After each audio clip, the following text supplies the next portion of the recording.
the roots that the beats build, bitch. And we never switch. Even if I'm rich, I'll be broke like I'm Mitch. Niggas talking down, but that's headed in the wrong direction. But I knock the shit out like the boxing section. Cause they can't touch what they can't see. All I gotta do is be the same me. All I gotta do is keep it cheap. Always be the same me. While I'm solid, boy, they can't change me. No.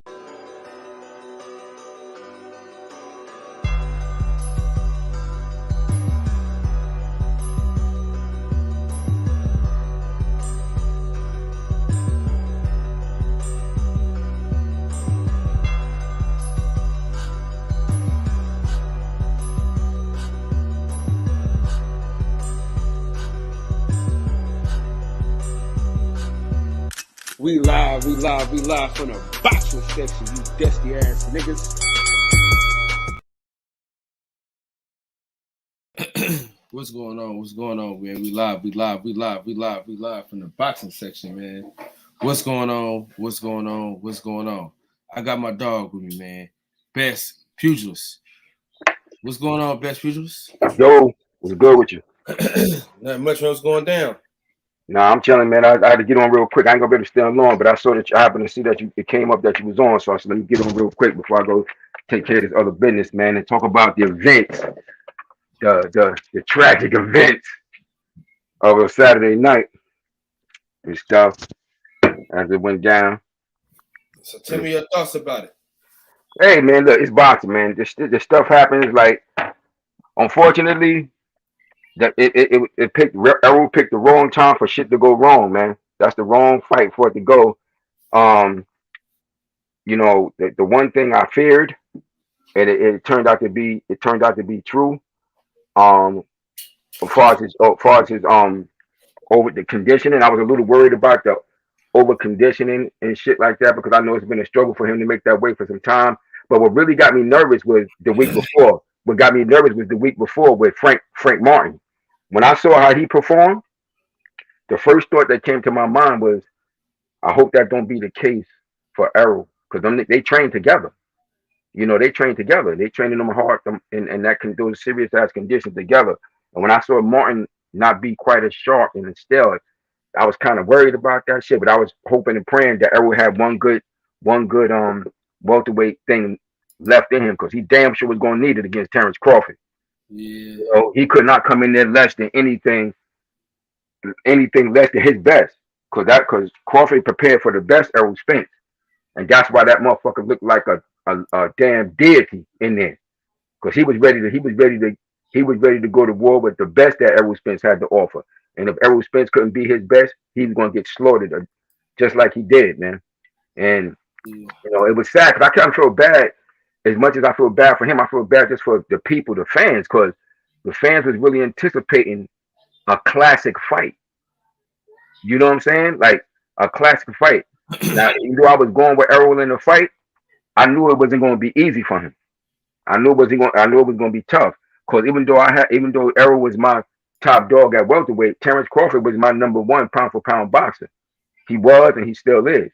I just felt like at welterweight, Errol Spence was the better guy at that weight division overall.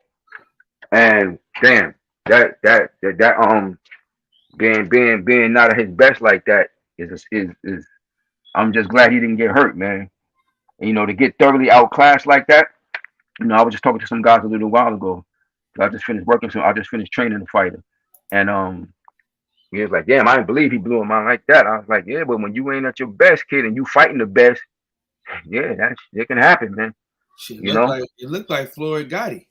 Yeah, it can happen, man. Even when and when you're not at your best like that, like we all know he's better than that. We all know that, but you know that was a big fight for both of them, and Crawford was zoned in, like.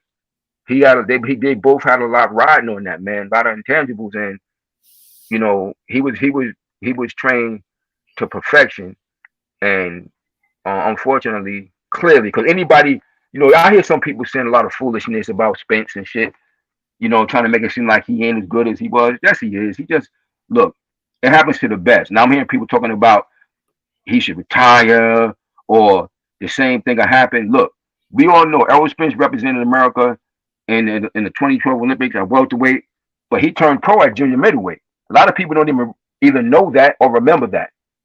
He turned pro at junior middleweight, and then he worked his way back down to welterweight. So this was a long time coming for him to have to finally go back up to where he should be. He should be more comfortable at.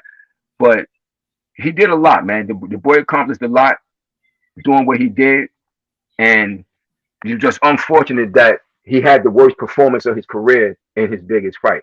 You know, Right. it's just unfortunate, man. But talking about he need to retire, and the same thing happened again. Look, many great fighters have went through that. When Muhammad Ali got his ass kicked by Joe Frazier in that first fight, it was plenty of people saying that Joe Frazier gonna whip his ass again if they fight again. It happens. It happens. When Roberto Duran beat Sugar Ray Leonard, people were saying that Duran will beat him again. But great fighters find a way to make adjustments, and I have to believe Errol Spence being the top pedigree fighter that he is, going all the way back to his amateur days up to right now in his pro career, that he's going to make an adjustment. Now, I'm not going to necessarily say he's going to beat Crawford in the rematch, but he's going to damn sure perform much better at 154. He ain't going to look like that shit because he's going to be healthier. Whenever you ever seen, he was so weak. Did you see? I don't know where y'all was sitting at, but could you see that when that time when Clarence Crawford just pushed him off like that? Yeah, but Clarence Crawford is strong though. Yeah, but still, I don't care how strong he is. Clarence Crawford started boxing his pro career at 130 pounds. Errol Spence started at 154. We know Errol Spence is a stronger dude, man. He's a strong dude. But when you so weak like that, like you don't got nothing. And he never been knocked down before. When you lose all that weight like that, it takes away your punch resistance. Prime example. You remember when John Ruiz fought what's my man name? The Mexican kid. I just said his name a little while ago. That knocked him down when he lost all that weight. Remember when he fought the guy from California, the Mexican guy. Ruiz? No, the guy he fought. That was the top Mexican guy before him. That Joe Goosen trained. What's his last name? Areola. Was Who? it Chris Areola? Areola, yeah. Now you remember in that fight, you remember John Ruiz looked real good. He lost all that weight. He was all slim and shit. And you remember he got knocked down in that shit because when you take a fight when you lose all that weight, your body has to get adjusted to being able to take any kind of punishment. Now I'm gonna show you exactly what I mean with that loss of weight like that, and how that makes you lose your ability. You have no punch resistance. Now you remember he got knocked down, and he got knocked down twice in that shit, and he got hurt in that fight bad a couple of times after he lost all that weight. But you remember the next fight when he fought Ortiz. Now Ortiz can crack. Ortiz is a big puncher, and Ortiz nailed him with some shit in that fight. But he never went down because you remember he gained some weight back. He put some of that fat back on his body, and it made his body stronger. And he admitted after the fight, he said, "Yo, he hit me hard." But the reason why he was able to take those punches is because that fat gave his body some resistance to be able to absorb that. And when you coming down like that in weight, like you're not gonna have no type of resistance to nothing. And that, like, even that first knockdown that Crawford knocked him down. Crawford is a good puncher, but Errol Spence shouldn't have went down over that first shit. Man, listen. He shouldn't have went down over that first point. But he had nothing. And I knew it was bad because when the first text I got that night was at 11:28. And my dude, he texted me. He liked both of them. He's slightly in Terrence Crawford favor, but he liked both of them. And he texted me, he's like, Errol, something don't look right about Errol Spence. And I was like, shit. If he's saying that, what I was thinking may be true. And as soon as the fight started, I just saw he looked so slow. He looked slower than normal. He looked slower than normal. His feet, he looked clumsy. Stepping around, he looked desperate. And you heard what Terrence Crawford said when he hit him. When he felt that punch on him, he's like, "That's it. Oh, you in for a long night." That says it all right there. But I hope the brother, like I said, he's gonna take some time off, rest, and he already wants the rematch. So this, it's supposed to be a go. I'm expecting him to perform much better at 154. Even if he lose, he's going to give a much better performance. I don't see that him going out like that because he's a prideful kid. He's a prideful dude, man. Because he's been good for a long time, all the way back. Because he was elite amateur, always whole career. So I know he's a prideful brother. He ain't going to he's not going to be satisfied with going out like that. So he's going to give a gallant effort, even if he falls short this next time. But I'm really expecting him to do well. How did you see it being there? I thought it was gonna be a draw, and then shit got ugly. Salute to my boy D-Man Dream. You said you thought it was gonna be a draw. You talking about before the fight? You talking about before it started? I told my homie that I was sitting with in the fight that Errol Spence didn't look good. Crawford looked sleepy too, though. They both looked hella like drained, though. They both looked like. Well, they said Crawford said he had a little. He says he had a little struggle making that shit too. That's what I heard he said. I heard he said he didn't have it easy making that either. But he still looked better than and you know it's another telltale sign. I experienced that shit as a fighter. I experienced that overtrained shit, so I know exactly what he was going through. That's why I was worried about that. It's a terrible feeling. But another telltale sign of that shit, and this is not to take nothing away from Crawford, because that ain't shit ain't got nothing to do with Crawford. Crawford did what he had to do. He was prepared for the best fit to do his job. So that's whether he was overtrained or not, that ain't got no bearing really on him because he still got to do what he got to do. But a telltale sign of that shit is how fast his face started swelling up and looking all red and shit. Because this is not enough electrolytes and fluids going through your cells in your body like that. And I wonder what they tried to do to replenish him after the weigh-in. I would love to know what they did or what they didn't do. But I remember years ago, I told you I experienced that shit, and it was this guy from Panama. I forget his name. My man Margarito something. He was from Panama. He was the 122-pound super bantamweight champion, right? And I was training with him down at Gleason's gym. And I used to remember when after he would fight, he would go away to his home country. He would come back. And he was always training in the plastic suit, right? And I used to be like, he would be like 145 pounds and shit. Like, I'm like, how the fuck do you have the strength to fight after you train in that plastic all the time? Because he always trained in the plastic. I never saw him not training with a piece of plastic either. Sometimes a lot of the time he had the whole suit on, but he had the sleeves cut off. He would have the sleeves cut off, but he would have the pants on and the shirt on. And I was like, damn, how do you do that and still have your strength?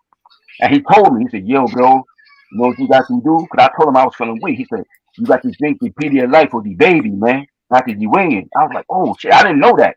Because I was drinking Gatorade and shit. And he's like, nah, you got to drink the Pedialyte, B. It makes you feel better. I was like, oh, shit. And I tried it after that. My next fight, he was dead on, much stronger. But I wonder what they tried, like, because he still looked kind of gaunt. So I'm wondering what techniques did they each camp, I guess, employs a different thing. But I would like to know what they did, because whatever they tried, it definitely didn't work. I would be real interested in hearing which method they used to try to replenish him. If they did anything at all. Because every camp, every group has their own way of doing things. Yeah. But it's interesting though. But hey, it is what it is. That's why, shit. Errol Spence team and Al Heyman ain't stupid. That's why they had his ass have that rematch clause in there. That's one of the reasons, I'm sure, that they had that. It's like, it's gonna be a threat. It's gonna be a threat anyway. So it is what it is. But you got to give Terrence Crawford his props, man. He was up for the big night. He was up for the big night. Yeah, he was up for the big night. He was up for the big night, man. And that defense was tight. And everything, and I'm gonna tell you, everything was in his favor, kid. Because I just was saying it. And I was trying to, because I had pitch finish in the fight. I was trying to like overlook that shit, but everything was like in his favor, like the coin toss. I was like, shit, this shit ain't looking good for my boy. I look at all that shit, kid. I look at all that. I look at they call it the biorhythm. The biorhythms of the fight, and all the biorhythms of the fight wasn't looking good for Errol for me. And I was like, damn, this shit ain't looking good, man, from the start. So when I seen the corn toss, even down to when they started another thing too. This shit might sound funny to you, but for me, it's like a little, how can I call it? It's like a superstition like type thing I got. Like whenever I see a fighter do some shit like change up, they look drastically before a fight, that's always not a good sign for me. And like Errol came in with that big ass dumbass afro, that was a bad sign for me too. Like all those things was like, fuck, man. But I'm praying like my dude going to come through, like I think he capable of. But a lot of stuff wasn't looking good, bro. I was like, damn, he got this fucked up ass afro. So when he got this fucked up ass afro. So when he get hit, the sweat gonna be flying all over the place because Terrence Crawford gonna definitely touch his ass. So that's the worst time to get an afro. But I always look at little things like that. Like in your biggest fight, you start doing those little change ups. And because over the times of like a lot of fighters I've seen that have done that, it seemed like it always go bad for them. And shit, I was like, it was just a lot I saw, man.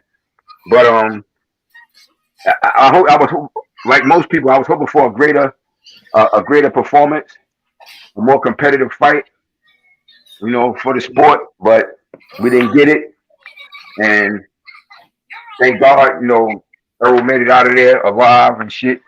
And you know, he'll get a chance to redeem himself in this rematch. You know, a lot of people don't think he got a chance. I do. I think he got a chance at 54 because he'll be healthier. But you know, we're gonna have to see. The only way to find out is to find out, though. Yeah.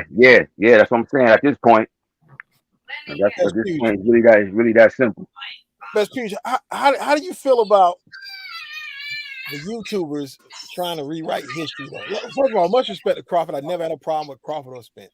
But when people say that Crawford is the first two-weight undisputed champ, I be going to their pages corrected. I'm like, that's not true. In the Four-Bear era, yes. He's not the first two-weight undisputed champ. They just totally forgetting about Holyfield. Yeah. But I think they really mean it. I think they're meaning it in this 4-belt era. I know that, but clearly that's not the truth. Yeah, clearly they're not saying 4-belt era. They're just saying that's not true. That's not true at all. You know, if you know box, but you know, and it's a lot of younger people into the sport now. It's a lot different. You know, some of these individuals, they haven't been around as long, you know, as you know, people like us. So, but for this era, 4-belt champion, that's what it is. But not in the history of the sport. And then I seen someone say that this is the worst beating of an elite undefeated champion, the way he lost his belt. Like, that's not true either. That's not true either. Because Roberto Duran destroyed Davey Moore. You got exactly. That was my big bro. Yeah. And mind you, Davey Moore, that was my big bro. Yeah, and Davey Moore was a favorite in that fight. Duran was considered over. Yep. Yeah. Davey Moore was my big bro, man. That was my bro, man. He used to show me mad love. Showed me a lot of love in the gym, man. He used to tell me stuff with the dude. And he used to be like, yo, man, just stick with this. Just stick with the game, man. You got a lot of talent, so on and so forth. And, you know, I remember that shit. I was hurt, man. Yeah. I was distraught. I was distraught when he did my bro like that, man. So I've seen it, you know, but you've been around long enough to know that. You know, a lot of these people, they're younger. You know, they haven't really seen it. And unless you're a real boxing enthusiast and you go on YouTube and just pull up all the hundreds of thousands of fights and watch them, you're not going to really know that. And I agree that, but that's the problem though. These guys these YouTube channels are spreading misinformation. And as I said on a video, I did a little quick short about all this stuff. But if you tell a lie long enough, it becomes the truth in the public eye, even though it's not the truth. That's fact. Just keep telling the lie over and over and over. It becomes the truth. Yeah, that's very true. Very true. But this is why you exist, bro. This is why you exist. This is why I exist. To You got to teach them the truth. You know, take them through the history of our beloved sport, man. So they'll know. I got a question for you, man. Why? And then this is a question that nobody's been able to answer. I've asked on many different boxing forums I've been on. How come no one uses ringside gloves anymore? You know what? I can't really give you a definite answer with that per se, because now you remember like when ringside came out. Yeah.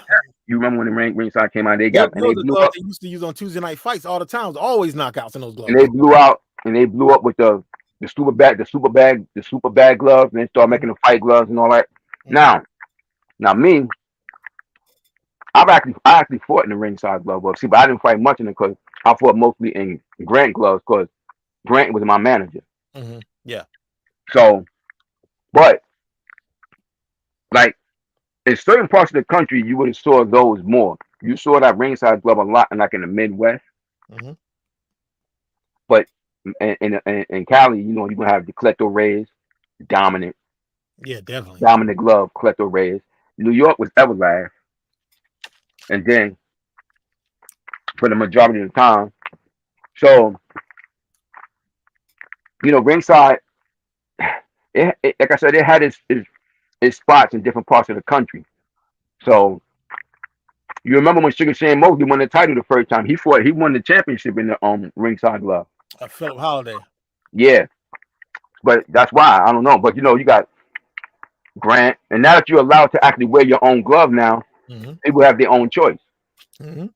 Because I remember there was this channel on cable back 27 years ago on HTS. It was in the DC area, and they used to have local boxing fights up there, and they used to have ringside gloves as well. Yeah, sometimes, you know. So, but I haven't, you know, I can't really answer that definitively, you know, but I know what.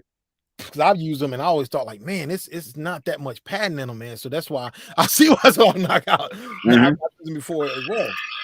Yeah, so it depends, like pretty much the locale, you know. Hey, listen, All Positive can tell you this. Right after that Cool Boy Steph fight, what did I say? That was a bad sign too. That was another bad omen for me too. I'm gonna keep it a buck. Hey, listen, what did I say? All Positive. What you told me about we was all watching the fight together, right? When you watching the fight with us? No, I don't watch with you, but I came online that day with y'all though. Yeah. Remember I was saying, I said I'm worried about Errol Spence. Yeah. Because that inactivity. You go. I played the part too. Hell yeah. Listen, you gonna be inactive with a great counter puncher, power counter puncher. I didn't like that. You know what I'm saying? Because I seen how Cool Boy looked. Yeah. Cool Boy didn't look good that night. Well, I picked Inouye by KO anyway. But I picked Cool. I was going with Cool Boy, man. But that layoff definitely. Look, you know, All Positive. You know, we came up in the era, but guys fought more. 4 or 5 times a year. Guys don't even do. That was considered inactive even then. Exactly. That was considered inactive back then. Like, so guys don't take. I don't know why. I don't know why. I shouldn't say that. It's the environment. Have my fighters. I would have environment, bro. I would have my fighters doing some non-title fights still in between. Even if it's a guaranteed win against a bum, you gotta be in that range. Keep them active. But you know what? That helped Terrence Crawford. Now everybody got on his ass about fighting that guy, Avenesian, but he had that fight in December. And best pugilist. I'm in KC, right? I'm 4 hours away from Omaha. One of my partners is a referee for the silver and golden gloves, right? Okay. I told this story before. One time I met Crawford and Bo Magnum at a event up here at KCI. They had a fighter fighting up here. Dude, they move as a team. The people that you see now on the stand, that's the same people they was with. This was years ago before him and Earl met. Yeah. In that Oklahoma meeting. This was before they met then. So what I'm saying is, like, I'm a Spence fan. I pick Spence, but what I know about their team is they get down to business. They planned that fight for years. Yeah. Earl Spence and them overlooked them. His team overlooked them. They didn't take it as serious because I could tell by the way Derrick James kept talking. Derrick James was talking as if Terrence Crawford ain't a fully tooled fighter.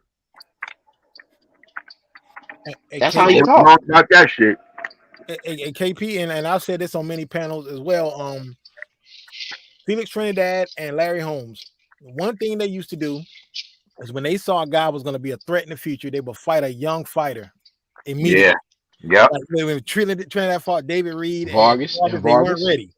And they will always fight young fighters. I don't know why. He got him fresh. They Larry Holmes Crawford grow into the division. And Larry Holmes fought Ocasio. Yep. Like 13 fights he only had. You fight these guys early, get them out of there because they're going to be a problem in the future, man. They're going to get experience, right? Early. That's the same thing we talking about with like a guy like Devin Haney getting all that experience now. He fight pro grade next. Like, bro, like if we really look at it, bro, Devin Haney is at the age where he will be fighting Tank, Shakur, or whatever before he's 30. Well, Earl Spence and Terrence Crawford just fought, and they in their mid-30s to late. Exactly. Like they pretty much done with their money time. They money time over. Their money time is gone, bro. Like Earl Spence lost a lot when he had that. Yeah. Well. Yeah, that's the main thing I pointed out too. It's like this fight is taking. This is a big. It was a big fight, but it's taking place. People they don't realize that Crawford and Spence are older than Sugar Ray and Hearns when they fought the second time. Bro, you right. All positive. And look, man, you got to give it this. Look, they even older than Oscar and Shane when they first fought. Yeah. You see what I'm saying, bro? Like, you can't just get in there and just be playing around till you in your mid to late 30s to fight the best fight of your life. Hey, dude, each and every one of each and every one of us know that the best athletes. I don't want to see Adrian Peterson when he's 34, bro. I wanted to see him at 22 when he first hit the league. Yeah. Before he tore his ACL. All that, you know what I'm saying? Like Mike Vick before he got to 30. You know what I'm saying? Like, what the hell? Boxing is backwards, bro. It's running backwards. It is. I think Bernard Hopkins destroyed that because people see what Bernard Hopkins doing in the late age, but everybody isn't Bernard Hopkins. He's one dude. That's one dude. No, but and you know what? I'm glad you said that, all positive, because too many of our people, especially black people, like to argue exceptions instead of rules. They like to argue an exception. If one dude do it, they be like, well, everybody can do it. No, bro, that's one but he's dude. But he's not the first older dude who was real successful. Because you had but he's rare though. Yeah, but I'm saying, but it's not like he's first. That's not what messed boxing up. He didn't mess it up because you got Archie Moore. Archie Moore didn't win the damn title until he was old as dust, yo. And heavyweight title.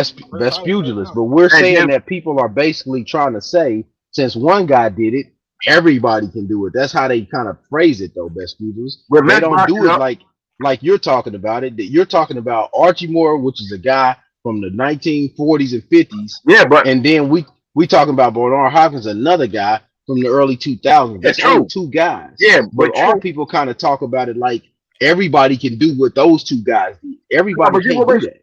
But you have guys to do it because you had, like I said, Archie Moore. You had George Foreman. Shit, George Foreman won the title when he was 45 that second time. Yeah, but he took a 10-year break though. That's my point is, but he was still 45, 10-year break or not. But the point I'm making is that ain't what changed the game of boxing. What changed the game of boxing is all that goddamn money. That's what changed the game of boxing. When that money hit that scene like it is now, let's keep it a buck.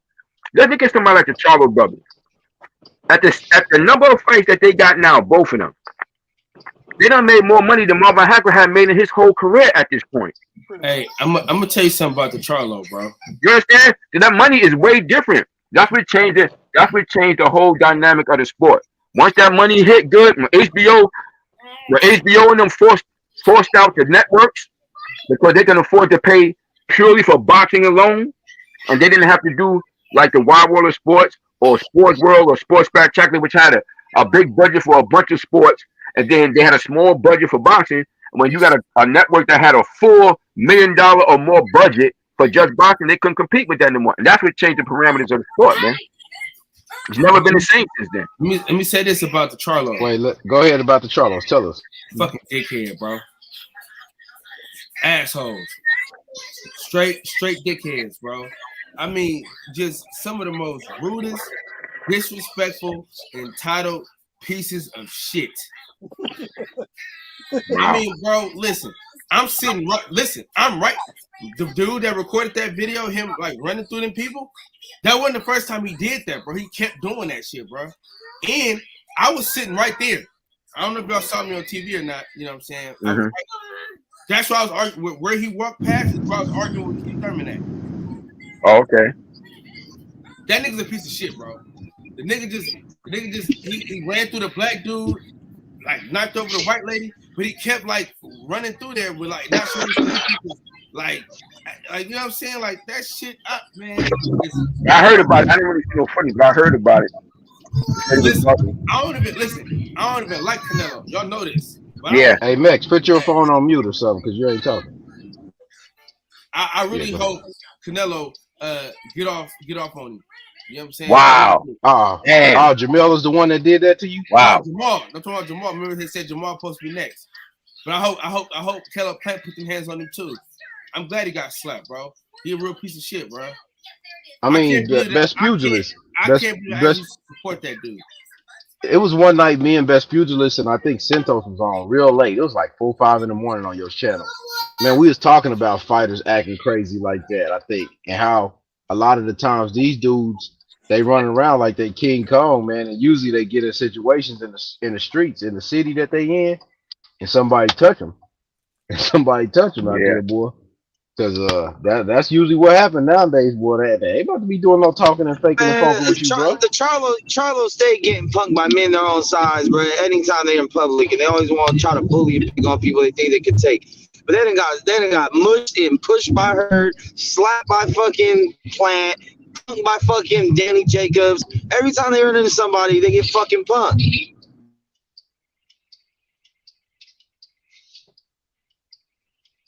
Cal said he hope he get beat up. I mean, hey, they're American, but they're easy to root against. I really hope they do though, because them like, bruh, I don't like their energy, bro. And I'm still a broke ass Deontay Wilder fan, so you know, it is what it is. But that's really where it comes from. Even if he beat Canelo, he ain't gonna beat Terrence Crawford. So his day coming. I think it would have been a competitive fight, but I don't think much going to be left of Jamel after Canelo finished with him. Because, like I say, he's coming off a layoff too from an injury. Moving on. Yeah, ain't nothing going to be left of him, all positive. Because I don't know why people actually think he got a chance. I mean, you went life and death with Castaño twice. Canelo is way harder than that. Bro, Castaño, I rewatched that fight the other day just to see some of the stuff that I think Canelo's going to do to him. Bro. That body shot gonna come with that left hook, and that straight right hand gonna come over the top when he throw that jab. Now I'm gonna be honest with you, I was giving Jamel a little bit of a chance. This recent string of events, man, with the guys I was rooting for picking L's, man. I ain't even sure about nothing right now. Well, see, that's why I don't get into that Best Pugilist. These guys. I don't just root for these guys right now. I try to see what they're doing in their personal life that they show that you can see, and then I also go by history. If we be honest with ourselves, nobody was like, I mean, even though Charlo's bigger than this guy, but as far as height and reach, but nobody was like Mikey Garth. I mean, I guess Foods was saying Mikey was gonna be Earl, but I didn't. But yeah, you had a lot of fools saying that. Yeah, but that jumping up 2 weight classes usually don't work out well. Usually get stopped. A lot of times, what I've seen is, and I might not be truthful, but this is what I think. I'm not saying this is my opinion, but I think when a lot of guys jump up 2 weight classes, they're getting away from a fight in their weight class. So when they lose, they're like, I lost to a bigger guy. Now, you know what I'm saying? And it's not a big thing. Like Roy Jones went up, fought Ruiz. Now, I always thought that. You see my video, didn't you? I saw your video, but look, I always see my video, didn't you? Kyle, I seen it, Kyle. Back in 2003, I was like, Roy Jones do not want to fight this guy, man. I said it back then when I saw the Montel Griffin fight '97. I said Roy Jones' weakness is anybody that has a left hook. Roy Jones finishes combinations, drop his hands, and pull straight back. I like someone with a left hook with power is going to give him problems. I've been saying that for 25 years. You know what I'm saying? But like, and everybody's like, well, Roy was weight drained. Well, that's his problem. No one told him to go and fight Ruiz and come back down. That's his problem. You know what I'm saying? Yeah, he should have stayed. Yeah, he definitely should have stayed at heavyweight. He shouldn't have let his pride. Yeah. He shouldn't have let his pride. And they already had history, so he shouldn't have let his pride bring him back down. He had bigger fish to fry. And Kell Brook did the same thing. He tried to avoid. Yeah.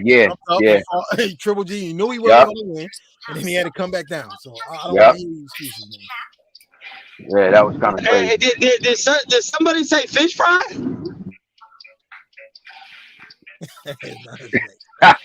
Damn it. Was it hand battered fish? Yeah. See, like, you know what, Best Pugilist? A lot of these irrational fans make it worse because they pour hot sauce on it because Mex picked Bud. Yeah, so when these Spence fans keep coming out, and making all these excuses that they making, bro, it makes it worse, bro. Well, I'd be like, y'all don't shut up. I said it was a 50-50 fight, but I was like, it is what it is. It is what it is, man. I was on this show the night of Monster. I said, don't be surprised when you see the same thing Saturday, but worse. Mm-hmm. I'm on this show saying. Mm-hmm. Nah, it's good. Look, it's the sports, man. That's what makes the sports entertaining, man. You gotta have that. You gotta pick a side, man. Yeah. You know that's what I'm why saying? that whole Like organization. Don't trust that motherfucker that's on the fence right in the middle. You gotta pick a side. I have no problem with people liking a fighter and picking them. You know, that's what making it enjoyable, man. To be able to pick somebody that you think is going to win. So when the motherfucker get his ass kicked, you gotta just eat crow until they fight again. If they fight again, you know, it is what it is. I'm still lightweight depressed about. Nah, them motherfuckers gotta fuck eating crow. They gotta drink some bleach. All the shit they was talking and the way motherfuckers was talking. That's the only thing get me. I mean, I know the people I talk to on a regular. I know the people I talk to just chose Spence from a sporting point of view and like, hey, I think he's a better fighter. Cool. But then there are those people that were ready to catch a body, ready to get a tattoo, ready to fucking sell off their children and their whole house. Hey, I'm stupid as fuck and this and that. And they'll fuck me up. If I think Bud's gonna win, they'll fuck me up. That has nothing to do with the fight. Wasn't Ben Israel picking up Spence too? Yeah, where the fuck Ben Israel at now? We ain't gonna see him. Get fucked somewhere. Hey Kyle, can you hear me? Yeah, we can hear you. Yeah, I just wanted to, because I had missed the recap show. I just wanted to back Mex up. I think people like you gotta remember the boxing is barbaric. That's why we love it. You know what I'm saying? Like at the end of the day, it's barbaric. So I agree with Mex. We should have seen him, you know what I mean, get put out, or at least get. Let him go down. Yeah, I thought. Listen, I thought that they should let him go out on the shield, because he was still up.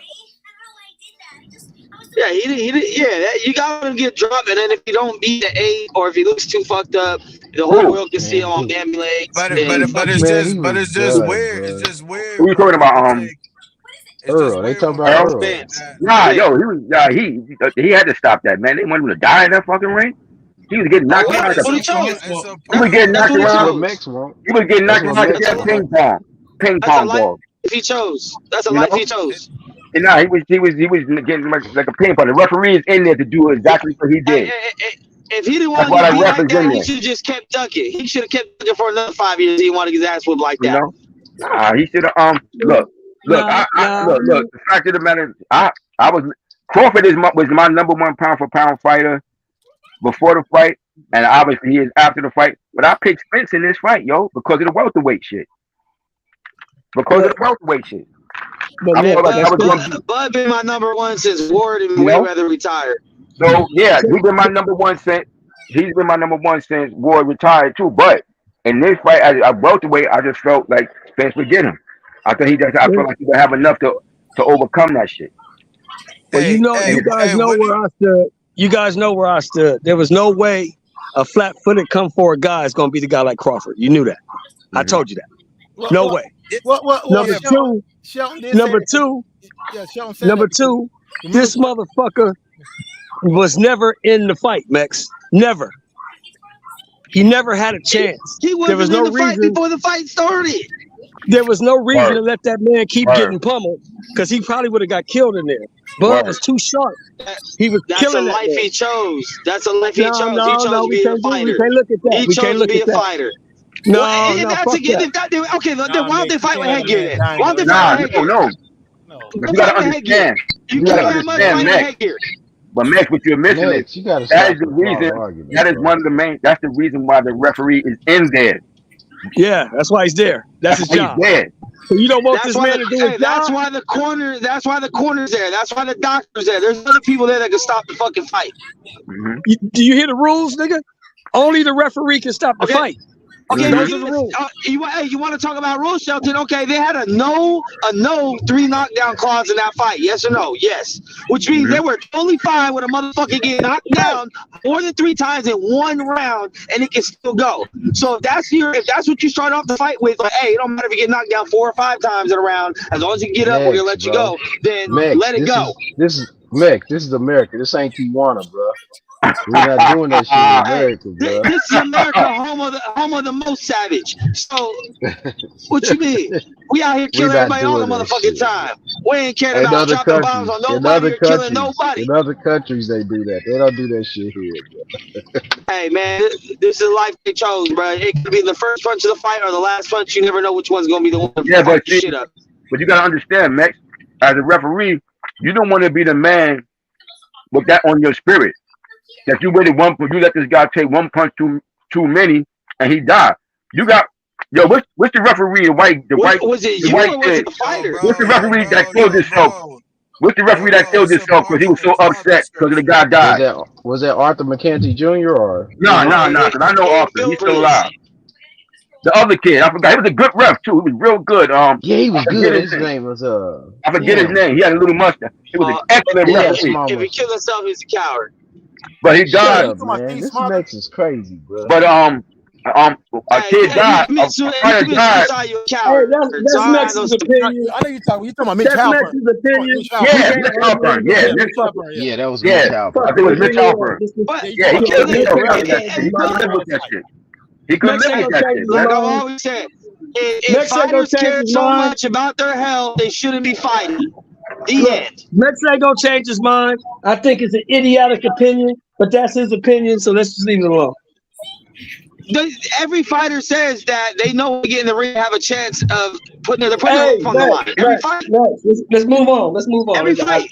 Just move on. Let's move on. Now fuck moving on. I ain't coddling these grown men. Well, go ahead and talk to these grown men. Well, go ahead and talk to them because I don't want to hear the opinion stupid to me because I used to box. I didn't want to die. I mean, look at the like Donito Donaire. He taking unnecessary punishment. That's on him. I knew I had a chance. That didn't mean I wanted to die. I knew what the chance. Talking about this shit, I didn't want to die, so I'm not gonna sit here and tell somebody they should die. That's not how boxing is gonna work. I didn't say they should die. I never said they That's should what die. you I said said. let them go out. Let them get knocked down. We sick and tired of that nigga there. Hell. You need to take that argument to the commission, bro. Stop arguing with us. Look, hey, even though everyone go argue with the commission. Go to the Nevada State. No, go to the Nevada State Athletic Commission and make that argument. Man, go to the Nevada State Athletic Commission and make that argument, man. Make the argument. Go to the commission because they got their rules and they not to change them because you don't like them. We don't make the rules. You talking? There are no clear rules. Stop talking to the next. You talking to people that can't help you with that rule, bro. We can't help you. Go talk to them. There is no rule. There's no rule. It's at the ref's discretion. There is no rule. We can't change it, Max. We in the audience like you. Why the fuck you talking to us about it? Hey! I'm not the one that brought it up. You the one still talking about it. Let's talk about something else. I'm tired of hearing about it every day. Because it's crazy that we treat these tough guys like they kids, bro. Like, they chose this shit. Man, Just like I said, when a gangbanger gets shot in the street, I feel the same way, bro. There ain't no, oh, he was such a good kid. Dude, you comparing a sport. You're comparing a sport to Man, somebody this ain't the that Roman You know what time. the consequence is. You know This what the ain't the Roman consequence times, is. bro. This ain't No, bro, gladiators. you We have ain't no fighting to nuance the in death, your son. argument. It's a Your mute argument is argument, so bullshit. leave it alone, bro. It's a mute argument. Yeah, that's a nuanced argument. That's bullshit. You comparing a Word, word. sport to a motherfucking game? Okay, look. Yes, because this sport and also football, going into Stop. it, you are going to receive some type of brain trauma. It's guaranteed. It's not well, maybe if I don't get hit. No, if you fight long enough, you are going to have something wrong with your brain. Guaranteed. So if you already know that the day you put on gloves, then why start picking and choosing when you want to work that out? Either don't fight at all or keep fighting. But if you're going to save him in this fight and put him in another fight, then obviously you don't care about how many times he gets punched in the head. You're going to do it again. Try to get a rematch with the same motherfucker that did it to you already. I don't think it should be a rematch, so I ain't It's all good. even gonna. I don't think so either. Yo, fellas, I got a box. You gonna be on again later? Yep, I am. Yeah, you gonna be on again? Yeah, 'cause I told you I can't stay on long right now because I gotta go take care of some things. But I got 2 more live streams. all right, cool. All right, best views. I got you. All right, fellas, I'm gonna see y'all. We gonna talk some more. I'll be All safe right. out there, dog. Cool, man. All right, later. Cool. Later. Yeah, I mean, if you're not happy with the outcomes, Max, just stop watching the shit. Fuck it. Watch wrestling. Watch UFC. What do you mean not happy with the outcome? I was happy with the outcome, but I wanted to see him. Yeah, I wanted complaining Crawford to have his Ali moment, bro. Like, stop robbing his fighters of their moment. He had his Ali moment. He just dominated the number 2 welterweight in the world. Dominated and beat him every round. That's his Ali moment. He didn't get to have his hands up with the dude knocked down on the ground, man. He had his Ali moment. That was his Ali moment. That was the second best welterweight in the world. He dominated him like he was nothing. He made him look pedestrian. The best picture they got from that fight was him talking shit to Charlo in the crowd. Like, he didn't get the legendary picture of his opponent knocked down on the ground, unable to continue. That's enough. His opponent looked like a pinata. His opponent looked like Martin Lawrence against Tommy Hearns. So that's enough. And if it would have went the other way around, I would want them to let Bud go out the same way. It's not. Okay, that's fine. Okay, that's fine. But look, let me check this out. Check this out. This is what I've been thinking about. Now, if I'm Crawford, right, what I do now is I wait. I see what happens on September 30th, right? If Charlo wins, I go fight Charlo, beat him, and I retire. If Charlo loses, I walk around at about 160, 165 anyway. I fight Canelo Alvarez, undisputed versus undisputed, the biggest bag I could ever get, and then I'm out. That's what I would do. And for me, sounds a great hypothetical situation. I think both of those are winnable fights because Alvarez ain't the same Alvarez anymore. True. Hey, so what's up with all these Spence fans making all these excuses, bro? Go for undisputed 2 more times. Where that shit came from? What you mean? I told you that a year and a half ago, 2 years ago. I told you as soon as he beats his ass, they're gonna make excuses. I told you that. Like the nigga got a brain trauma and the nigga somebody spiked his water and shit. But he didn't have brain trauma before the fight, right? He didn't have brain trauma before the fight, right? He didn't have brain trauma after Ugas or Danny, right? Man. But now all of a sudden you got it. They taking some respect off of Spence because I kind of respect the way Spence went out. He went against a better opponent. He went out like a soldier. Yeah, but you know what I mean? He wasn't grabbing. He wasn't trying to run from that nigga. He was standing there trying to do his shit. He just didn't have nothing for him. I respected that shit. I keep it real. You know, I was going for Spence. Man, he took his ass whooping like a man. He took it like a man. Yeah. And he didn't make excuses after the fight. That's right. And he want to get back in there. All these niggas talking about retire and the nigga got to sit out 6 months and all this shit. Like, that's crazy as fuck to me. But who are these niggas? But that's why I presented the scenario I presented. Because if you look at it in the grand scheme, beating Spence again don't do nothing for Crawford. It don't do nothing. It's going to fatten his pockets. They don't get paid again for that. That's it. But that's it. It don't do nothing for his legacy. And as we see now, I don't think Crawford is in this shit for money. I think he's in it for legacy. So both can be the Well, same. either way, the money coming with it. Like I said, if Charlo wins that fight on the 30th, then go beat him, and then you can retire. That's going to be a huge bag, right? If Charlo loses, go on up to 68 and fight the other dude for a bigger bag, and then retire.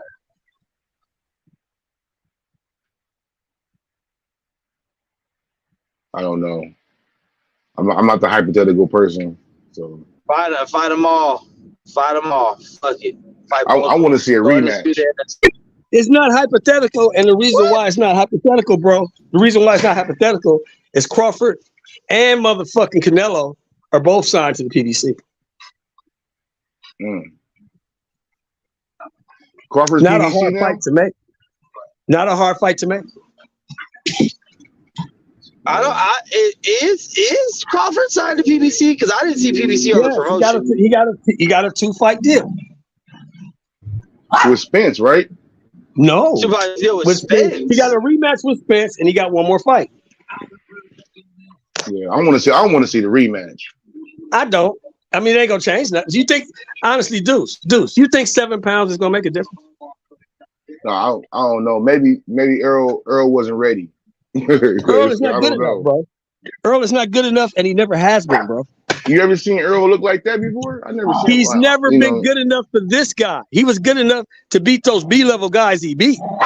He was never good enough to beat this guy, ever.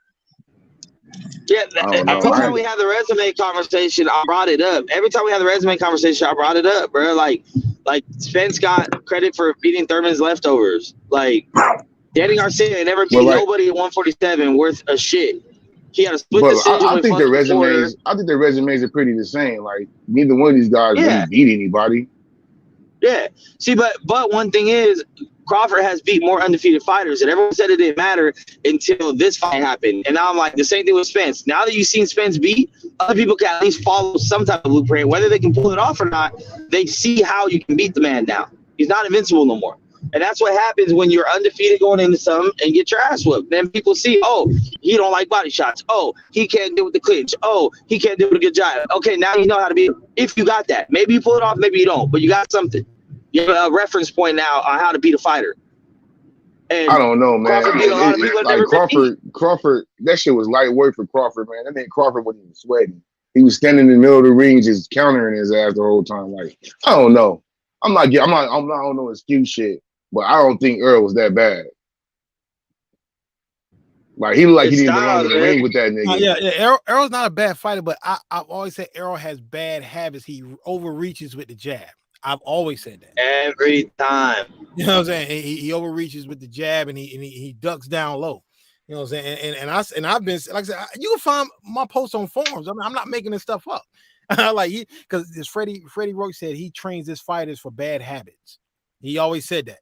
When you can find, it's like when I'm playing chess. When I'm playing chess with someone, and I'm playing them, they beat me 2 games in a row. They're gonna keep doing the same opening over and over. And once I catch on to their first 3 or 4 moves, then I going like a 5-game streak. Then they change their way they play. I'm like, oh, I got them now. Now they're opening with a knight, and that's not how they play. And the same thing with boxing. When a guy hasn't never been able to change during a fight, that's going to be a problem once he has to adapt. Let me ask you guys a question. One simple question. Why is it so hard for people to believe that Errol Spence just wasn't what you thought he was? I think he's a good fighter, but like me and he's good. Like he's always been good. No, he's always been good. Like good fighter. He just wasn't what you thought he was. He just wasn't the killer. Like people were saying last time, David Amnesia looked better than Errol Spence did. Like that's I don't know. Like Errol Spence looked like he didn't belong in the ring with that nigga. But let me ask you something. I don't know what was going on. Let me ask you a serious question, Deuce. A serious question. How do you know that Spence could beat David Amnesia? How do you know? We don't know. I'm talking about compared to what's going on. What we've seen, we've never seen Errol fought like that. But that's why I tell you guys, it doesn't matter who you fought last week, last month, last year. It don't matter who you beat. Can you beat the guy that's across the ring from you tonight? Yeah. Can you beat him?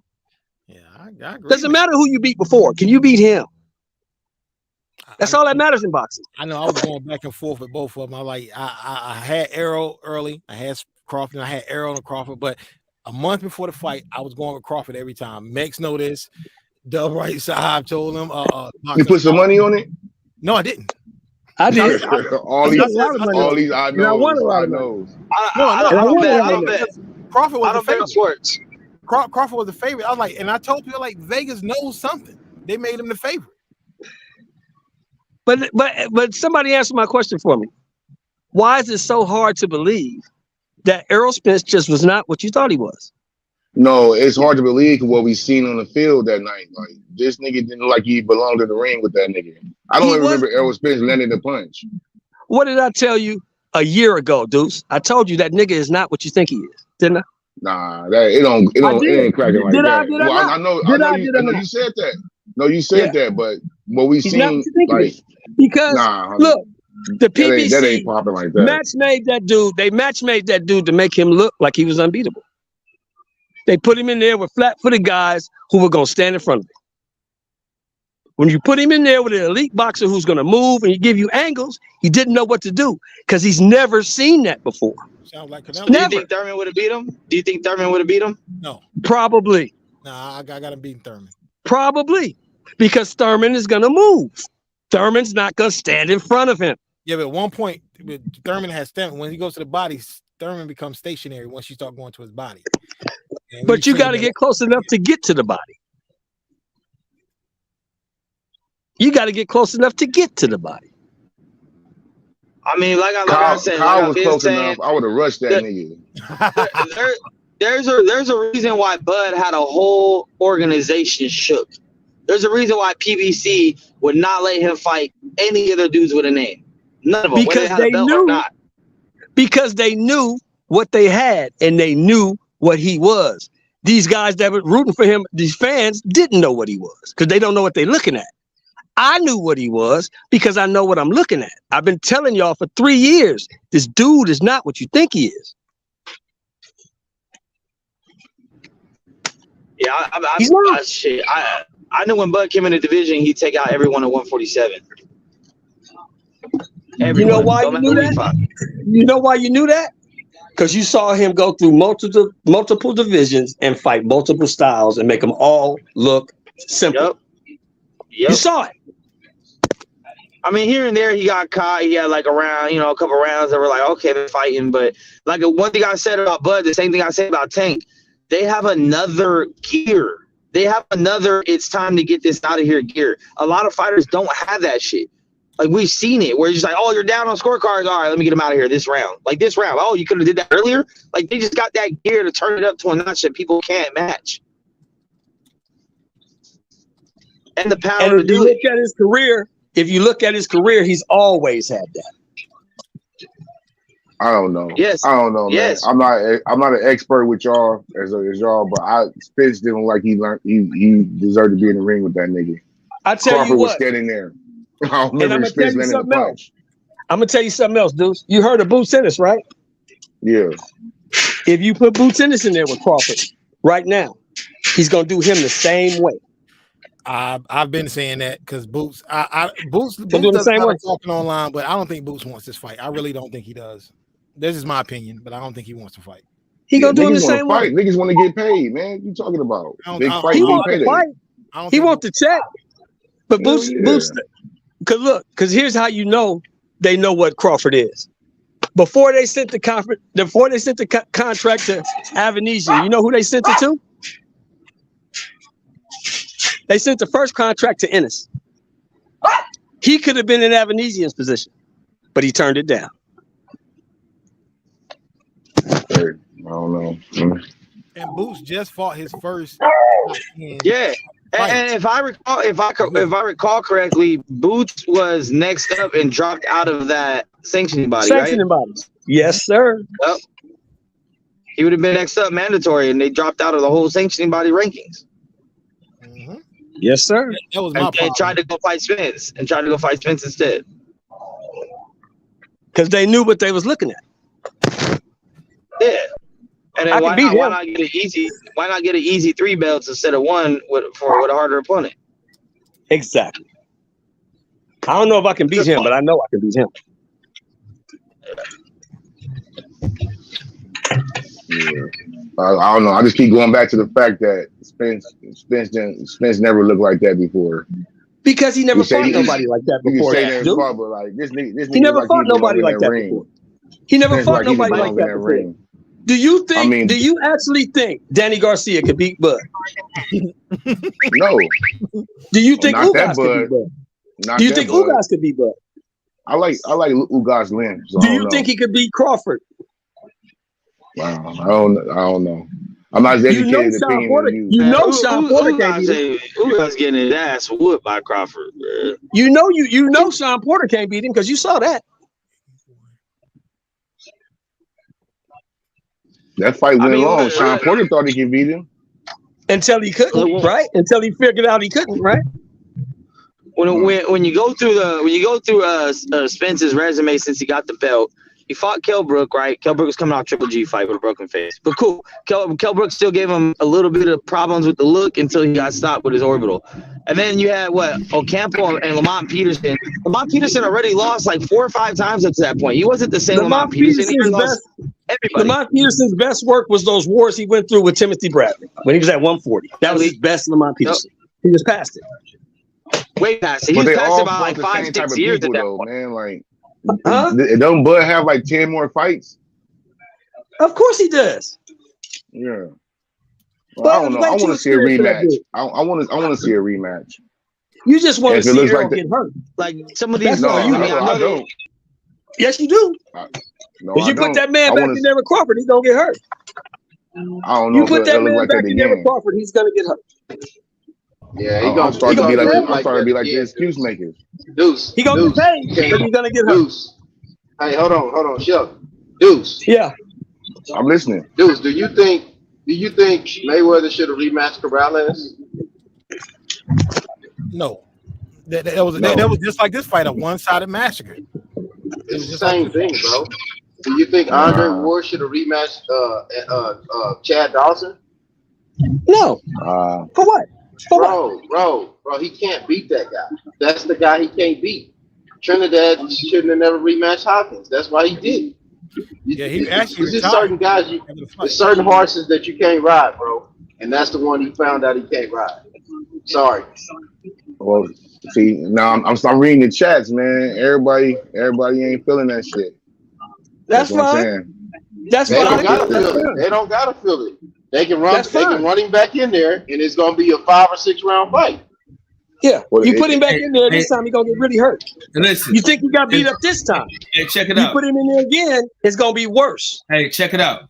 I believe that if Errol Spence ain't making no excuses, neither can we. Exactly. Yeah, I'm not making no excuses for Errol Spence. I'm just saying that Errol Spence never looked like that before, and he's gonna look like that again if you put him back in there the same day.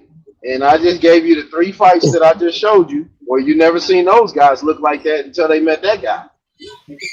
Well, he looked off balance from the jump, though. I ain't gonna lie.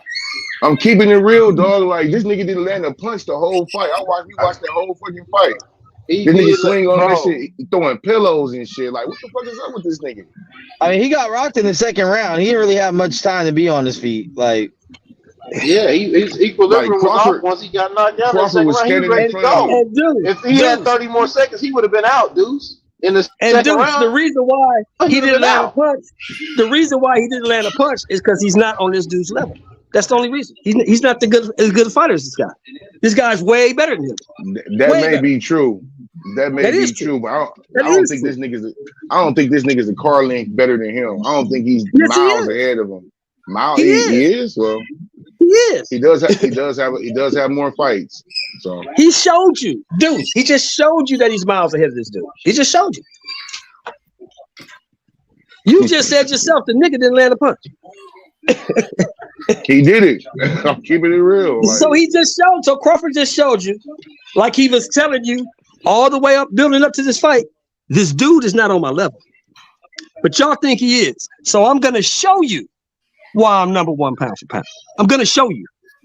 Did he not tell you that? He said that. You've been saying that. Oh well, I've been here. Well, I've been part of the Pro Spence. I mean Pro Bud YouTube channel. So all I've been hearing is everybody been picking Bud. So I don't even know any Pro Spence channels. So No, I didn't even Deuce. I didn't pick him. I picked Spence. I picked him. I've been picking him for years. I went to see the man fight. He can't beat that guy. It's not happening, bro. It's not happening. ain't nobody seen B-Dub. You ain't gonna see him. You ain't gonna see him. You ain't gonna see him. Yo, B-Dub gonna be around, man. He ain't like that. Deuce. You gotta have a level of humility and just say your guy lost, and that's what it is. That's what I'm saying. I mean, what more can you say, bro, when your team lose or something, bro? They lost. At one point, I stopped becoming a fan of fighters and a fan of sport. Like, I don't have any favorite fighters now. My last favorite fighter was Bernard Hopkins. You know what I'm saying? Once you stop becoming and even I knew Bernard was going to lose to Kovalev. I knew Kovalev was going to destroy him because he's 50. But sometimes at some point you gotta watch the fight not from a fan point of view, but from a boxing point of view. And once you do that, all positive, then you get to the technical aspects of what guys can do and they can't do. And once you recognize it, you then pick better. Yeah. Because the emotions is taken out of it. A lot of these people got too many emotions in it.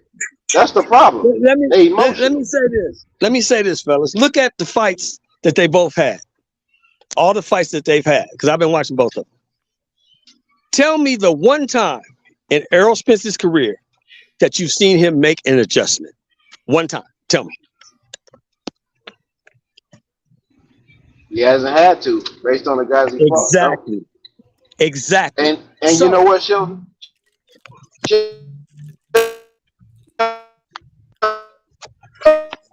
Breaking up. And as you say that, though, before you say the next guys that you have to make an adjustment for because they don't have the level of skills. Exactly. So how are you going to expect this dude to fight all these flat-footed, come-forward dudes his whole career? Then you put him in there with a dude that's ambidextrous, that can move, that can punch, that can fight going forward, that can fight going backward, that can move laterally, that can punch in between your punches, that can hit you with shots you don't see coming. How do you expect him to adjust to that when he's never had any practice doing it? How do you expect him to do that? You can't. He's never seen anything like Crawford before. Anything. And that's why I picked Mayweather to beat Pacquiao. Because Pacquiao had never seen anything like Mayweather before. I was in a house party. Everybody had Pacquiao pick. I like, man, he's gonna be dominating the decision. Man, that fight didn't look like this fight. Don't say that. No, he didn't destroy him, but he just dominated. Yeah, he just saying he basically was going to outskill him though. That's the same thing. That's what happened. Level. Hey, Deuce, are you old enough to remember Mayweather and Gotti? Oh yeah. I wasn't into boxing like that back then. Well, if you go back, or you ever get a chance, go on YouTube and look at Floyd Mayweather versus Arturo Gotti. Oh my God. That's this fight in a nutshell. That's the same fight. People gave Gotti a chance in that fight, though. I'm like, man, like how he's going to destroy him, man. Gotta check it out. And it's funny you bring up Mayweather because sometimes records can be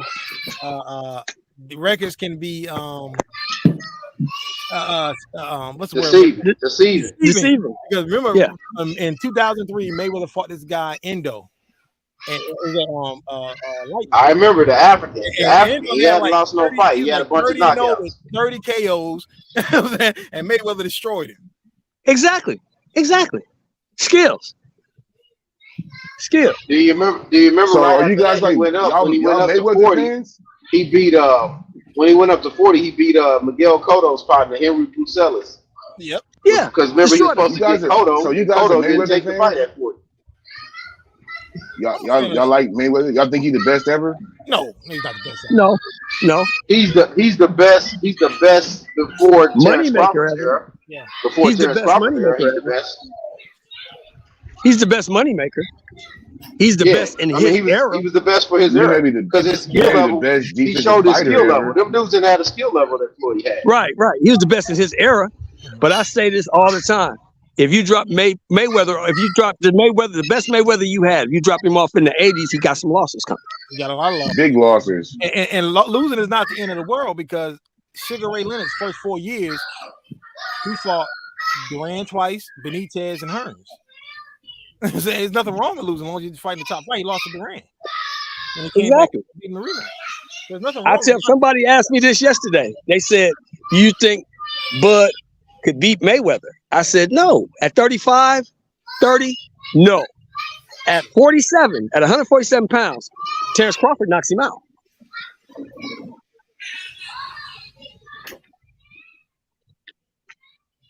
Because he's bigger, he's longer, and he punches harder. And he's just as skilled. Well, I did make a mistake because that's what I said about the when Floyd Mayweather fought Zab Judah. I picked Zab Judah to beat Mayweather, and for the first 4 rounds, I was looking like a genius until the 5th round. Until Floyd turned it up.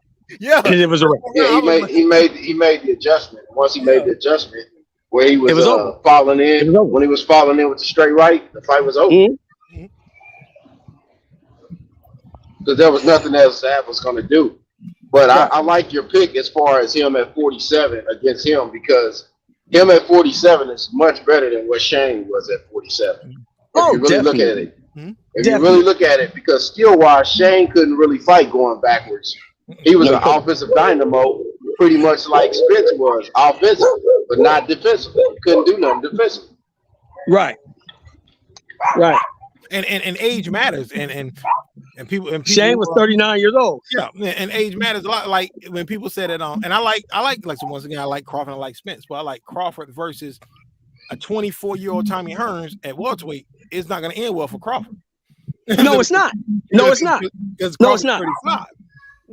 Crawford at his best at 147 pounds. Yeah, ain't beating Sugar Ray Leonard.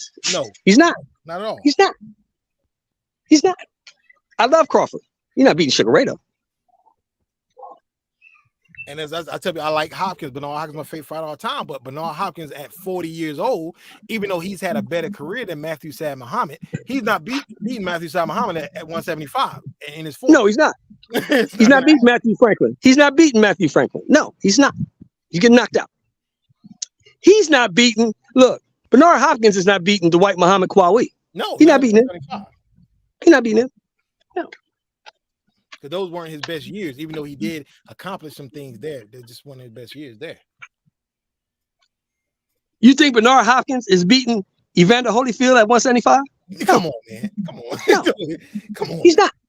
No. Come on, man. Don't ask me that. I know better. He's not. No. And Bernard Hopkins is a great fighter, Hall of Famer. One of the best ever. Put it this way. We know he can't beat Roy Jones because we seen Roy Jones dismantle his ass. Roy Jones got him in the middle. And even in the rematch when he beat Roy Jones, it was still closer than, even though he won a wide decision, he didn't really like hurt Roy Jones. It was a lot of clinch. No, Roy was old. Roy was past it. He was still Roy was past it. Yeah. Here's the thing. Do you think any version of Bernard Hopkins prime for prime is beating Marvin Hagler?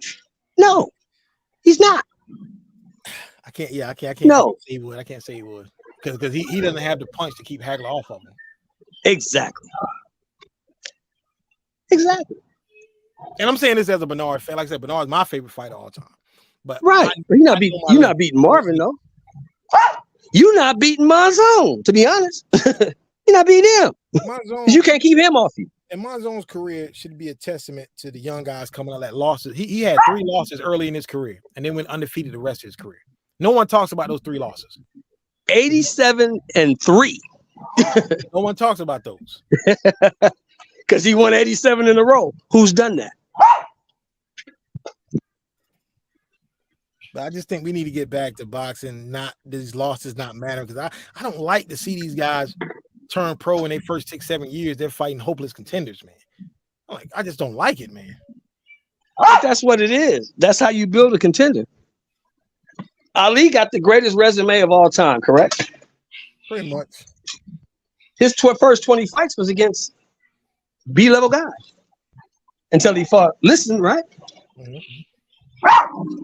That's how you build a contender. That's how you build him. You put him in there with guys who really ain't dangerous, but can give him different looks. He can see different style. But to a certain point, but not for 6, 7 years. Well, it's different now because back then you didn't have all this time. Back then, you wasn't gonna be 30 years old. You wasn't gonna be 33 years old with 28 fights. You know that. When Duran moved up to fight Leonard, Duran was 28 years old. Do you know what his record was? Duran been fighting. He had been fighting since 1967. You know what his record was when he fought Sugar Ray Leonard? What was his record? At 28 years old?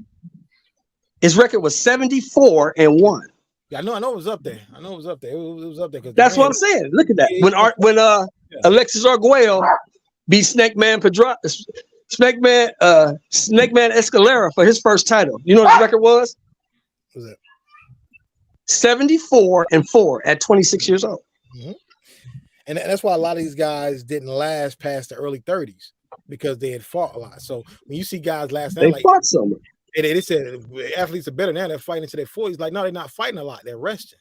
They're not fighting. It's the same with the NBA. These guys have the seasons are stretched out, and they got load management. That's why guys are able to play like Vince Carter till like 42, 43 years old. Think about it, man. These dudes wasn't fighting twice a year. These top guys we talking about back in our day was fighting every 3-4 months. Yeah. Every 2 months. You see them on TV all the time fighting. Free when team. Marvin Hagler got his first title shot, you know what his record was? What's that? 48-2. But yeah, but like I said, the money is destroying boxing, man. Like I said, we don't get. I know I could look at boxing on weekends on ABC and NBC and had Tuesday night fights on. Well, it changed from Monday night fight to Tuesday night fights on Tuesday nights, and we always had free fights, man. Like pay-per-view was very rare. In our day, we would never saw Charles Martin and Ortiz on pay-per-view. No, that's a Saturday afternoon fight at 2:30. At the most, it's an afternoon fight. That's a Saturday afternoon fight before the football game.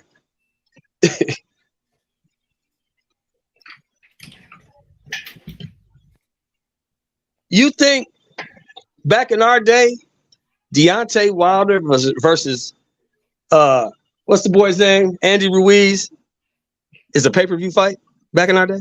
Boxing at the dark. 2 motherfuckers with no titles? Come on, man, stop it. Like pay-per-view, even Mike Tyson at his peak was on HBO. Buster Douglas and Tyson was an HBO fight. Mike Tyson was on regular TV fighting. He fought 26 times in his first year. Yeah, ABC. 26 times in 1 year. Who's doing that?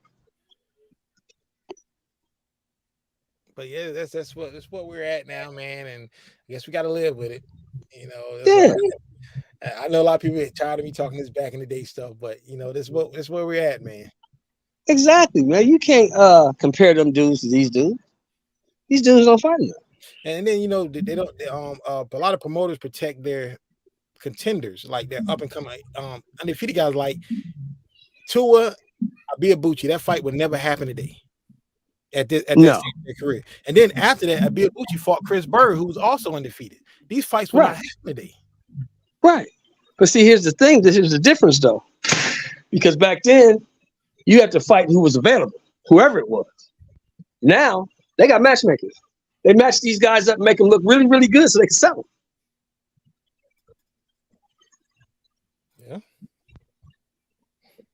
The reason Crawford got so much experience and is so good is because he wasn't popular.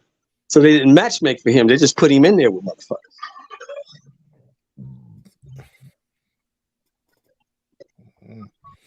But yeah, like we said, and like I said, I'm not. People think I'm ragging on Spence. Like, look, I like Spence. I like Spence, and I like them both. But I remember me and you was on a panel. I don't know if it was Kyle panel or somebody's panel, but we said that Spence wouldn't beat Simon Brown. It was me and you saying that. He couldn't beat those type of guys. He couldn't beat those type of guys because they're too skilled. They boxers. They can box. They too skilled for him. I mean, I love Errol Spence. I love what he did for the sport. I love watching him fight. But if you look at it from a pure boxing standpoint, Errol Spence was manufactured. He was built up. They fed him a bunch of guys they knew he could whoop, make him look really, really good so they could sell him in this big fight. And they finally put him in there with somebody who could actually fight. And this is what you're going to get. This is the result. Same thing happened to a guy. I don't know if you guys remember a guy named Fernando Vargas. You remember him? Oh yeah, I just said against well they rushed him in the Trinidad fight. He was only they spoon fed him a bunch of guys he could knock out. Yeah, and they put him in there with a guy who could really fight, and you saw what happened to him. And I thought that if Trinidad would have knocked him out in the first round, he would have had a longer career, better career. But that fight, that was just a 36-minute beating. And even though he did knock Trinidad down the fifth and had him hurt, but still it was just a long beating, man. And that really ruined his career, man. Yeah. And what kills me is people are around here whining and crying, acting like they never seen this before. You saw this when James Toney was smoking everybody, right? Oh, remember man, that? I brought that up too. Roy Jones, man. And they put him in there with Roy Jones, somebody could actually fight. And what happened? Roy beat Tony, man, because I was a big Tony fan. That hurt me. And I didn't think Roy was gonna beat him. I didn't think Roy was gonna win. I had Tony to win. I picked Tony to win that. But he had never seen nothing like Roy Jones, right? Yeah, he hadn't. I'll give you another example.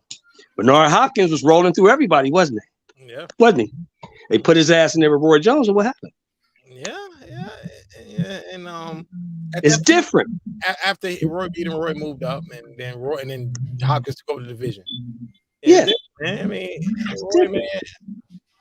Roy was a great fighter, man. Somebody gonna answer the door. Just gonna walk in that house. Yeah, I don't know why people are acting so surprised and want to say the man was drugged and it wasn't the same Spence. It's the same Spence. The same Spence that fought Danny, the same Spence that fought Ugas, same guy. Just this guy is so much better than you thought because you were so busy hating on this guy, you wasn't looking at what he's accomplished. I just think he should have. I think he should have fought him early, man. I think he should have got everybody being scared. I think he should have got him. He got up to 147. If they were smart, they would have fought him when he first got to the division. They would have had a better chance. Yeah, because I don't like if they were smart, but they weren't. This marinating A side, B side, and what we see now with all this marinating A side, B side, you got Keyshawn and Frank Martin, and I like both. I like both Keyshawn and Frank Martin, but these guys ain't gonna fight to maybe 2026. Man. That's why it didn't happen now. Well, you gotta look at this too. They from different promotional companies. Mm-hmm. Neither one of them has a really, really big fan base yet. Yeah. So there's really no money in that fight. Yep. Ain't no money in that fight. I mean, us boxing heads, we would love to see that fight. Yeah. I would even buy the fight on pay-per-view. You think the general public is gonna pay for Keyshawn Martin versus Keyshawn Davis versus Frank Martin? No. Ain't nobody paying for that shit. And the same way with Crawford, not Crawford, but Shakur Stevenson and Haney. That fight's not gonna happen no time soon either. But more people will pay for that than will pay for Keyshawn Davis and Frank Martin. More people will pay for that because it's two known guys.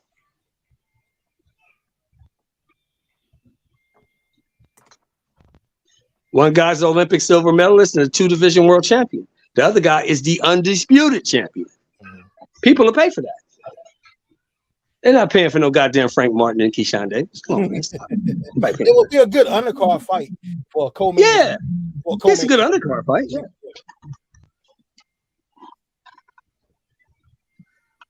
But the problem with those two motherfuckers is both of them think they headliner.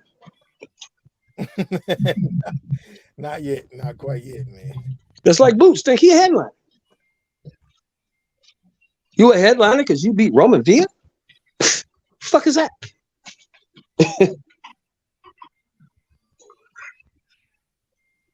Well, he beat Rashidi Ellis. Okay, well, who the fuck is that? Yeah, man. Who the fuck he beat?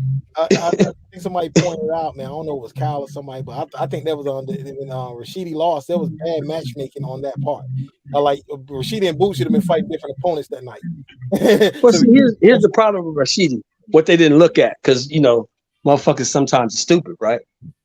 They didn't look at the fact that in the previous 2.5 years, Rashidi Ellis had only fought 57 seconds. So you take a guy who's been out of the ring for 2.5 years, only fought less than a minute in 2 years, and you put him in a 12-round fight, and you think he's not gonna gas out?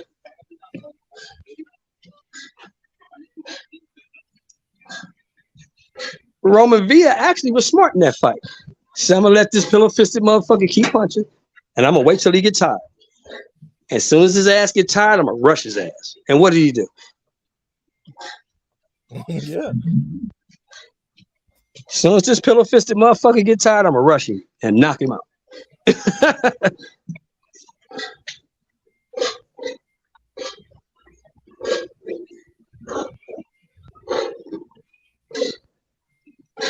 And that came down to experience.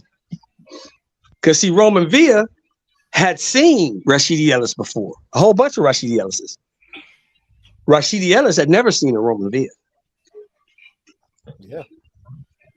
Never fought nobody like that could take his shit and just walk through his shit and keep coming. He never fought nobody like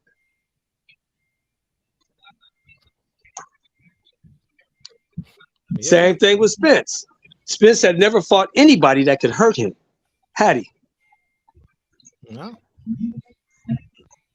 And I told everybody, either Crawford's gonna do one or two things. Either Crawford gonna catch his ass in between his punches, or Crawford's gonna walk his ass into a shot that he don't see coming. Well, yeah. What happened? You said that. I just always was troubled by Spence overreaching. Like I said, I was going back and forth for years. I picked Spence first. I kept going Spence, Crawford. But like I said, a month before the fight, I kept telling people Crawford. I got Crawford to fight, and we was arguing on panels. I'm not gonna say the guy's names. I don't want nobody thinking I'm talking about. Yeah, about that. I'm not gonna say that because I'm friends with everybody on YouTube. But I was going to panels. I'm like, I don't know, man. I'm like, y'all don't really give Crawford a chance. Like, no, Spence is gonna walk him down. I'm like, I don't know, man. I can't see that. I'm like, you gotta get this guy.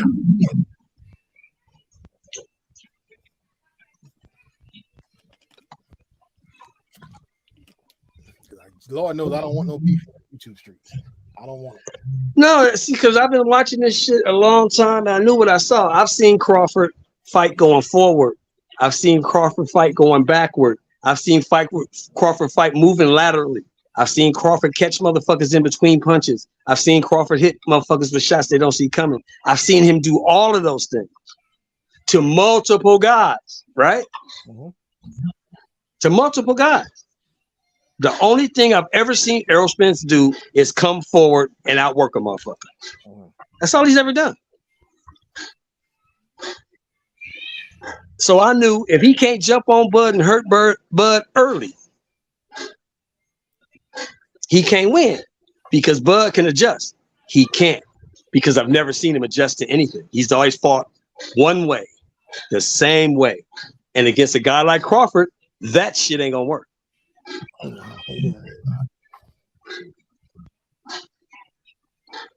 Crawford wants you to come forward, don't he? That's what he wants. He's a counter puncher. He wants you to come to him so I can walk you into some shit. And the way to beat a counter puncher is to not throw a lot of punches and give him a chance. And he got power in both hands, so it don't matter what hand he hits you in.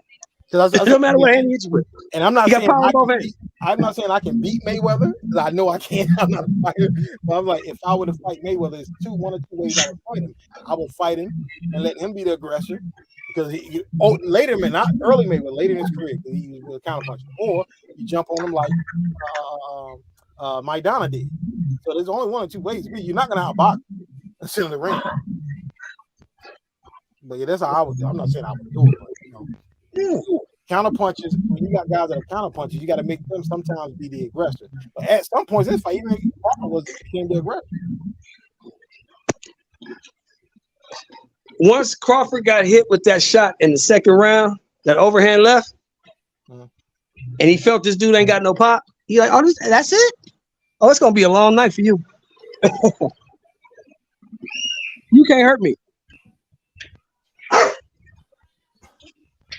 You can't hurt me.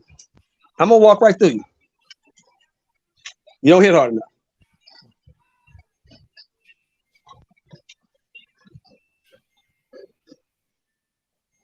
Yeah, man. Yeah, but I'm gonna be on the panels later, man. It's good talking to y'all, man. I'm about to go out, man, do this 5 mile run. Do your thing. Because it's hot out here, man. It ain't as hot today. It's only 87 degrees. Do your thing, brother. I'm going too. Right, man. Peace, Kyle.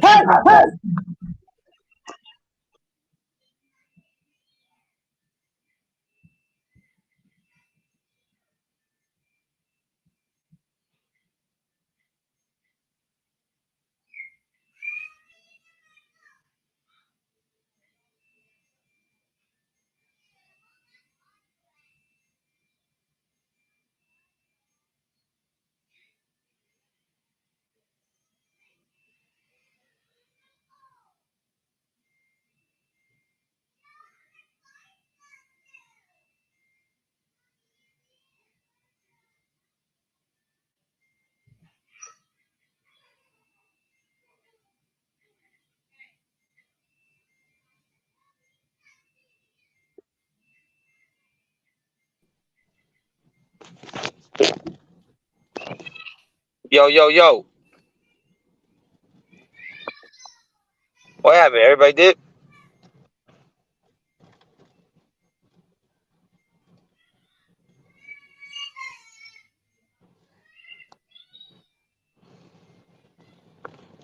All right. In the wise words of Lil E, I want y'all to breathe air and live life. So the treat players meet. Thank you for breaking bread.